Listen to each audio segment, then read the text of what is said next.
Angela. And I'm Kiana. And this is a segment called Margarita Talk, where we talk about things that we find interesting. And today's topic of choice is going to be networking in the entertainment industry. So this is how we're going to do this. We have topics in this bowl that will initiate our conversation. So excited! Okay, so it looks like our first question will be, how do you inquire about a job from someone you just met? At a networking event.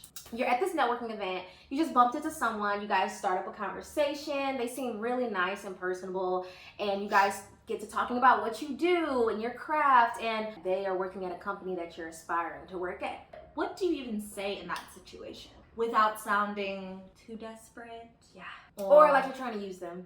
Exactly. Because really it's all about the personal connection. So if you feel that comfortable, like if they bring it up first, that's different. But you introducing it, I think, may come off a little like slow down, slow your roll. I don't think I would specifically say, oh my gosh, like, do you know of any opportunities there? Like, of course, it's like, you know, that's a no-no. That's a no-no. You never want to say, oh, are there any open positions available? Like, that's never. A little too That's forward. crazy. I wanted to continue yeah. To keep in contact with them. If, you know, in the future you find that, you know, it is time, you're in a good position in your career to apply to this prestigious company, maybe get their email. If you've gotten to a point where you're that comfortable, like you feel like you guys are vibing. You're vibing well. Yeah. Or asking, hey, do you mind if I connect with you on LinkedIn? Because that's a very professional way to go about it. Question. It's not the same thing as saying, but can I stalk you? Can I get your number? Can I get your number? Next question. Yeah. Asking someone to follow you on Instagram when you first meet. Yes or no? Would you like to go first on this one? I'd love to go first. Okay. Back in the day, it was take a business card. But these days, your Instagram is your business card. Oh, yeah. But it's how you ask that's really important when you're networking. Yes.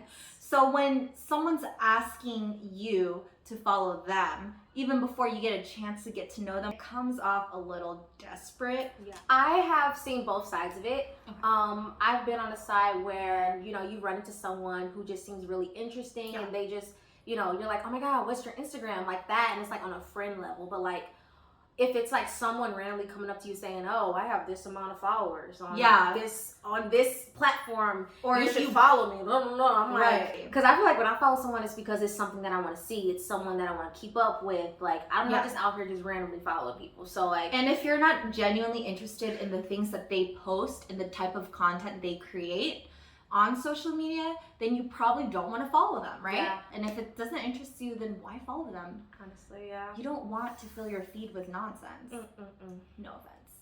Well, I think we answered that. Okay.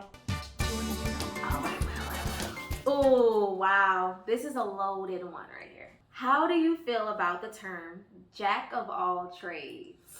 Cringe. When you like don't know exactly what you want to do, you just kind of see yourself as like someone who could do all these things, having like multiple talents. That's usually when you'll hear the term jack of all trades, but I think there's a better way to phrase it so you don't sound confused. Yeah. And how would you phrase it? If you are a jack of all trades, you kind of are, but we don't really use that term. I can do a lot of things, but I would say that first I'm a performer. And I also produce content. When I'm introducing myself, that's like the main things I want to be known for. Simplify where your focus is so that people who meet you will have something to remember you by versus, oh, I met Kiana at a networking event. What was she again? Or she said a lot and I just don't know why I'd want to reach out to her because she just does everything. Like, has she mastered anything? Oh, I'm a director, producer, writer, filmmaker, actress. Going down the list. It's like, you can breathe. How do we feel about jack of all trades? Cringy. It's a no-no. Try to avoid it if possible. Yeah. Select a few things you want to say about yourself, and don't overwhelm the person you're networking with all the things you love to do. Because you wouldn't do that. If you wouldn't do that on your resume, why would you do it at a networking event? This is true. How do you know when it's time to collab with someone? Ooh. When there's a twinkle in their eyes when you talk about creative ideas. Aw, no. Almost like love, like you're in love. Like you're You know? It's like falling in love with your soulmate, but it's like your creative soulmate. Aw, you're my creative soulmate. You were mine. The time to collaborate is when you feel like the other person has creative ideas and you know that you guys can feed off of each other's creative energy. Yeah, I think that was worded very perfectly. It's kind of like a spark when you start to figure out your vision. You build each other's ideas you up. build each other's ideas up. You're able to give each other criticism. Yes, without Positive. it being taken personal. Right. That's how I look at it. It's a partnership. Yeah. I have a friend who is a model. We really connected. I knew that I wanted to collaborate with him because his energy, like I just knew like if we were to ever like do a video together or do a photo shoot, like it would just be so amazing. You know, it'd be fun. You know, you guys have a good time. Exactly. It wouldn't really feel like you're working, right? At That's all. what I mean. And Really. speaking of collaboration, this is our first collab. Yes! Woo! Cheers! I'm not gonna lie, guys. This is the best collab I've No. had so far. Stop it. Okay. Last question. How important do you think networking is? Extremely important. Super important.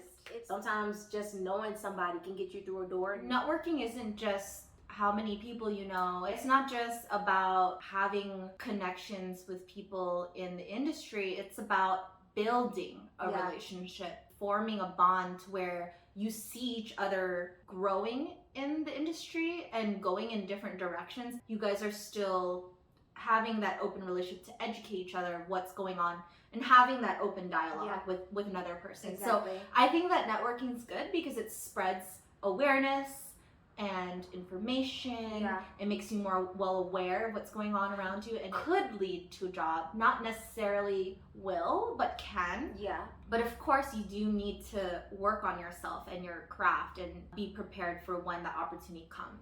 And you shouldn't just stop networking because you have a job. Like you gotta keep expanding and keep meeting new people. I actually got my first professional job like within the digital media industry through someone that I knew from college. And without them, I would have never found my job here in LA and I would have never moved out here and I would have never met Angela. We would never be collaborating right now. So Exactly. yeah. You never know where it will lead. Networking is not something you just do at a networking event or at a company meetup. It can happen at a bar. It can happen at a party. It could really happen anywhere, anytime, and never shut down the opportunity to get to know someone. Yeah. All right, that concludes our networking in the entertainment industry segment. And thank you for watching Margarita Talk. Ow! Let me just make sure the cameras are rolling. I'll be so mad if it's not. Okay. Oh, it is. Okay, that concludes our segment on Margarita. Oh. Okay. Let's do it one more time. One more outro.